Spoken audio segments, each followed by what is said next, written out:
Hi, welcome to Mission Control Houston, and thank you for joining us today. We're inside the International Space Station Flight Control Room where the Orbit 2 team is monitoring the systems and the cruise activities aboard the International Space Station.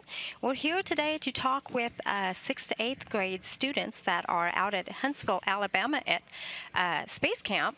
And here with us today is a special guest. She knows a little about Space Camp, Liz Warren, who is also the Space Station Science Communication Coordinator. Welcome, Liz, and thank you for coming. Thank you very much for having me. I'm very excited to speak with you. Thank you. And what is also very, very, very special about Liz being here is, well, you've been here at NASA for 8 years now, and she's a Space Camp graduate. She went level 1 and level 2, and was recently inducted into the Space Camp Hall of Fame just this year. Yes, I was. Congratulations. It was a lot of fun. It's a huge honor. So many people have gone to Space Camp, just like the students we're speaking with today. I believe while I was there in June, the 600,000th graduate walked through the doors of Space Camp. So that's exciting. So again, we have a special treat for you guys. So we're ready to go with your questions. Hi, I'm Maggie Swanian, and I'm from Duluth, Georgia. My question is, what are all the kind of like defects almost of being in space too long? What happens to your body? What happens if you're there too long or for a long period of time? Well, that's a great question, and it's actually very appropriate. I'm a physiologist, so that's like the thing I'm most interested in, what happens to the human body when you go to space for a really long time. And while it looks like a lot of fun to live in space and float around, it looks like a great time, it's not really that good for your body. Gravity is this force that we live with on Earth all the time, and it helps us maintain strong bones and muscles and a strong cardiovascular system. In microgravity, well, those systems tend to decondition or get weaker. So astronauts can lose bone mass, bone strength, muscle strength and mass, and also their hearts get a little bit weaker, among some other changes. Fortunately, we have studied these changes, and we know how to prevent them or prevent some of the changes that occur. So astronauts have to exercise about 2 hours every day, and we make sure that they eat very nutritious meals. So just like living here on Earth, it's important to exercise and eat well, and that helps our astronauts, helps you as well. Good question. We have another one? My name is Emma Hearn, and I'm from Snellville, Georgia. And my question is, when did you decide you wanted to be an astronaut or work at NASA? I think I was pretty young when I decided that being an astronaut would be pretty cool, and definitely working at NASA. I might have been even younger than you. And I just set my goals and asked a lot of questions, asked my parents, how do I do this? I talked to teachers, and really anyone can work at NASA. There's a variety of interests. Engineering and science and math, of course, help you open up many doors to career fields, but NASA has people that are artists and lawyers as well. But I knew pretty young that I wanted to contribute to space exploration, and I think it was, in particular, there was one very inspiring space shuttle mission to me. It was STS-40. It was in the year 1991. I was still in high school, and this mission was dedicated to studying space life sciences. And I didn't know very much about space life sciences, but I knew that I liked space, and I knew that I liked biology. And this particular space shuttle mission combined both of my interests. And with that mission, I decided I'm going to go be a physiologist at NASA. It took a couple of years, but here I am. And we're very glad to have you here. Thank you. Good question. Next question. Hi, my name is Cameron, and I'm from Atlanta, Georgia. And I was wondering, have you ever sent any other monkeys to space other than Mrs. Baker and Abel? Well, Mrs. Baker and Abel were very special monkeys, but in fact, a lot of different animals, including other monkeys, have flown in space. In fact, our early space program, since we weren't really sure what would happen to the human body living in space, we had animals go first and kind of test the waters, so to speak. But in fact, we've even on the International Space Station, we have a brand new aquarium. It's called the Aquatic Habitat, and pretty soon we're going to have some fish on board, so we can learn about multi-generational studies. In other words, send up some fish that are going to have babies. We'll study their babies and then their babies, so we can learn developmentally what happens in microgravity. But yeah, lots of animals have been to space.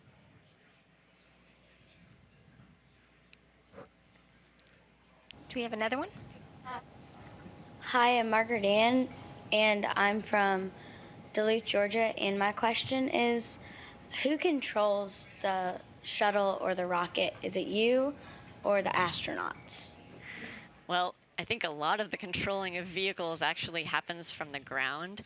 But Amiko, do you want to chime in? You know, you work here in the International Space Station control room. This entire room is full of a team, and not only this team, there are many other folks that are not inside this room that manage and work the systems that are the International Space Station, which is now flying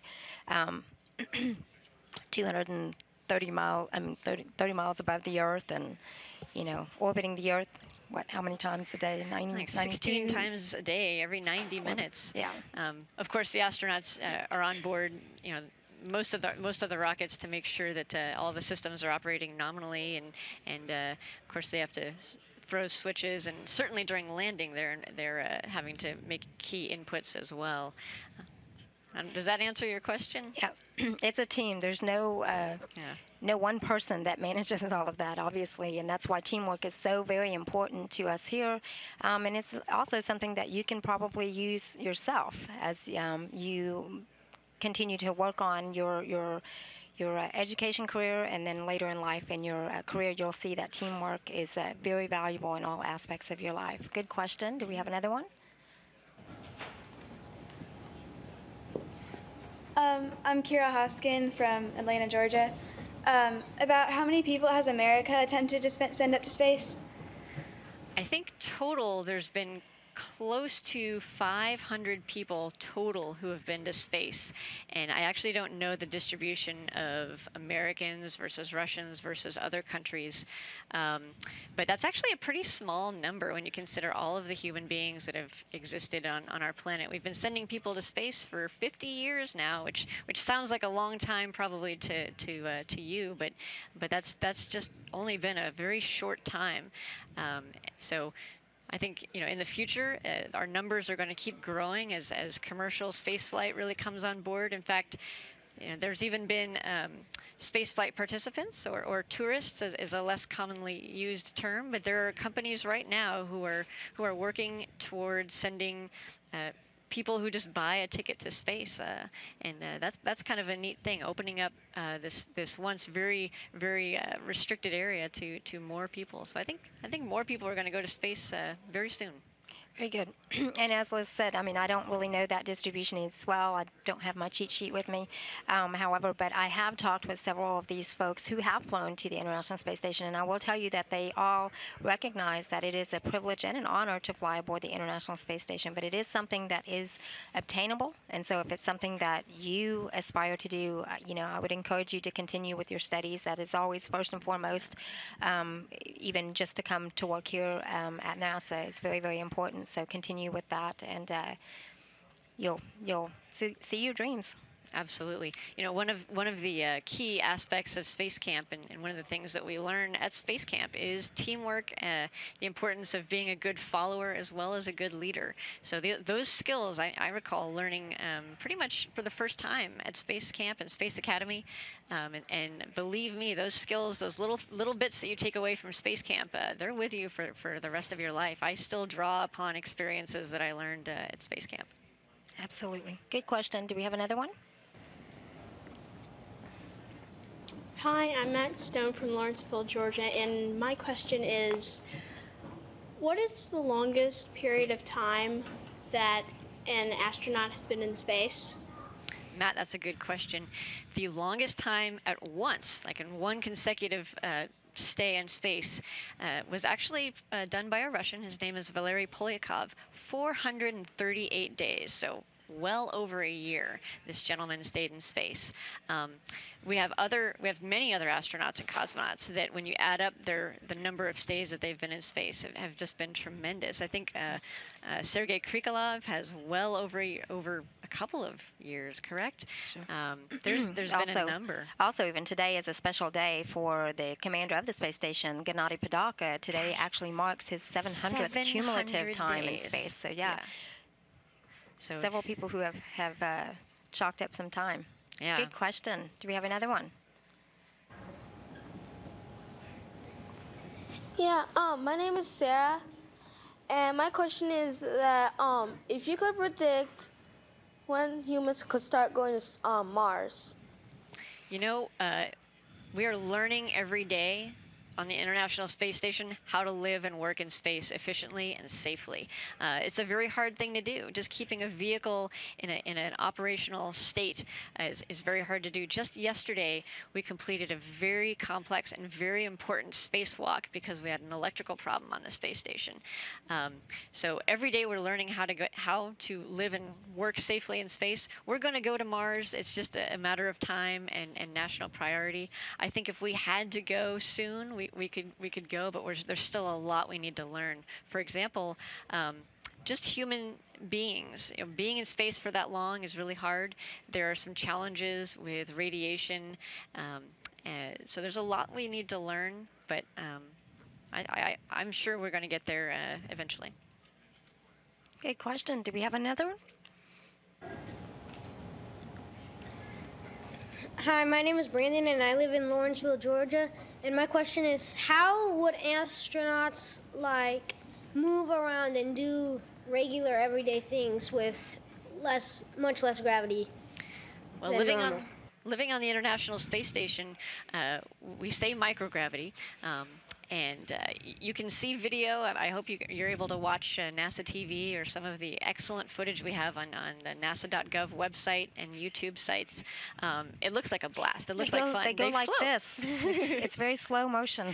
Yeah. All you need it's very effortless, though. If you want to move all the way across a room, all you need to do is push gently on the wall that you're near, and you'll float to the other side of the room. So it looks like a lot of fun, but it's also looks pretty easy. You can use your hands, you can use your feet, and you see them lifting very large, heavy things that traditionally we would not be able to lift here on Earth. But also, I know that at times it can complicate things. And as Liz had mentioned earlier about even just the, if you imagine the gravity, especially on our bodies, just the simple movements that we make, standing, sitting, and walking, even though you may not have a routine workout session here on Earth, that gives you some exercise, where in space you don't get that. So I think it benefits, and it also complicates things at times.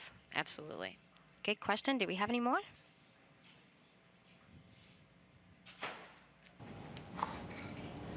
My name's Ava, and my question is, how does the space station orbit?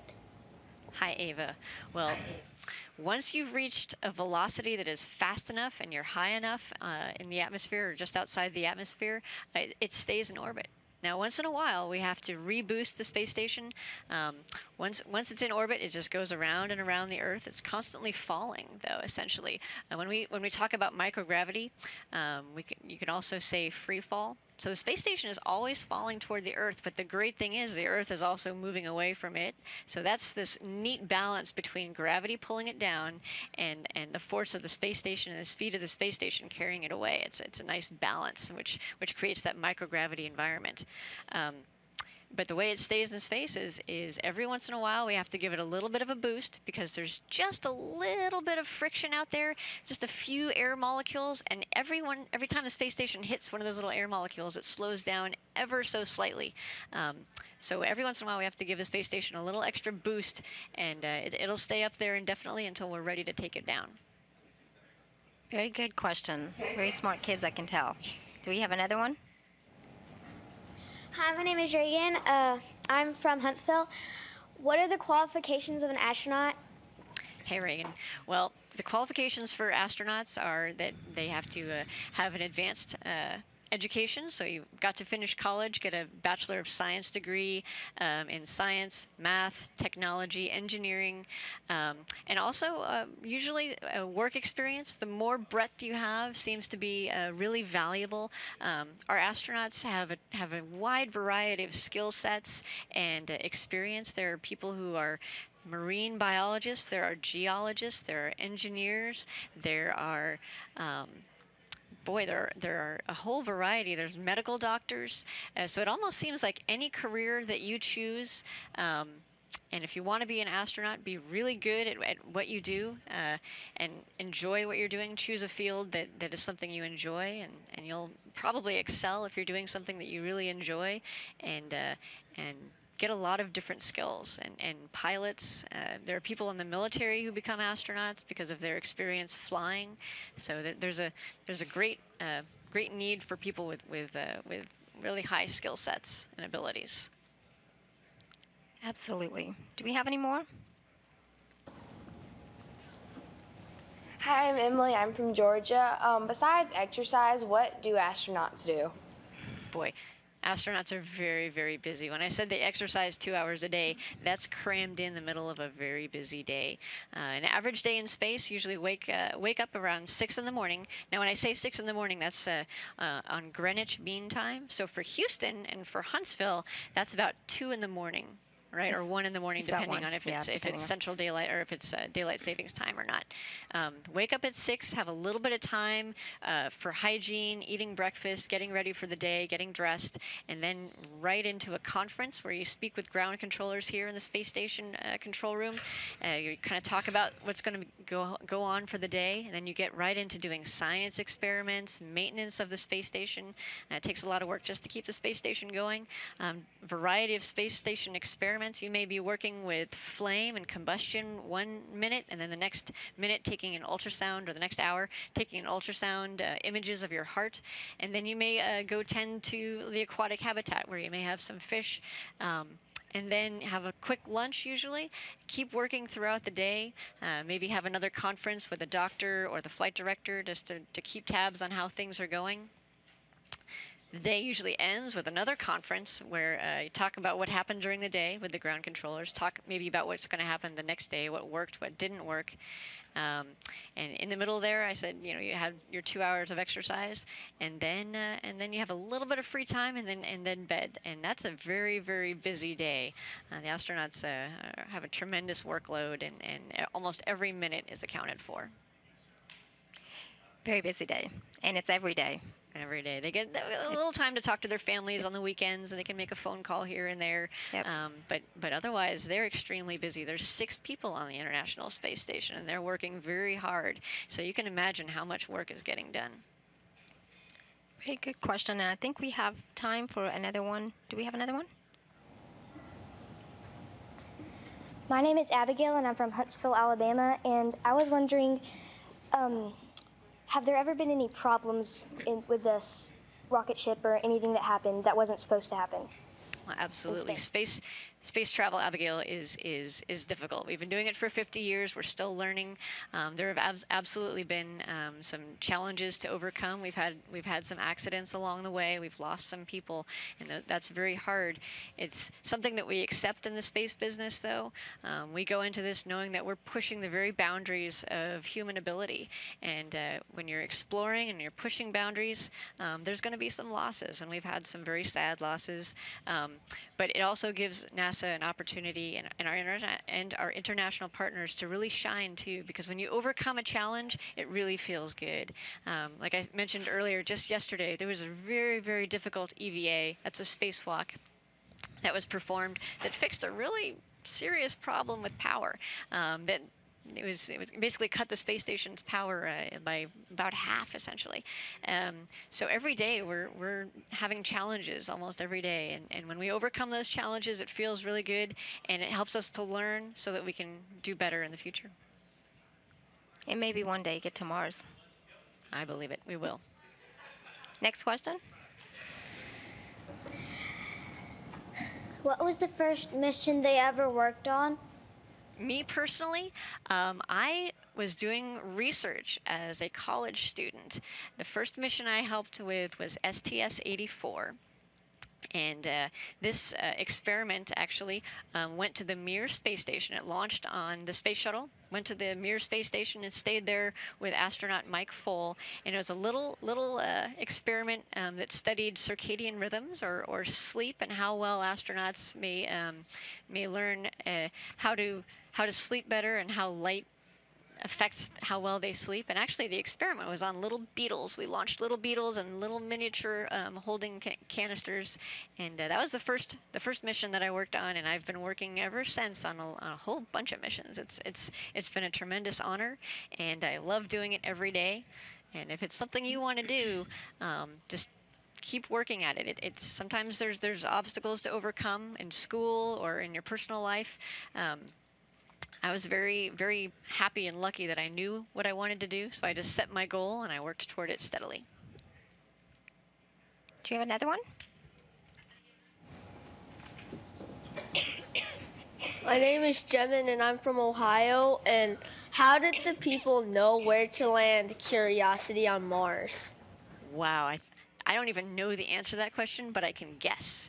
And I think they chose a place on Mars that was really interesting to them geologically, but I am definitely not the right person to ask. There's so many things to learn about NASA, we can't possibly all know all the answers. And I'm certainly not the person to ask either. I'm sorry, I don't know the answer to that, but you can go to www.nasa.gov. There's a ton of information there. Obviously, there was a ton of information about Mars Curiosity. There are several people who tweet on Twitter, so if any of you guys are on Twitter, go there. I would say follow the flight director, Mohawk guy, Bobak Podolsky. He's known as Tweets Out Loud on Twitter, and you can get a lot of information about what exactly is going on with that Mars rover there on Mars and that landed in the Gale crater. Do we have any more?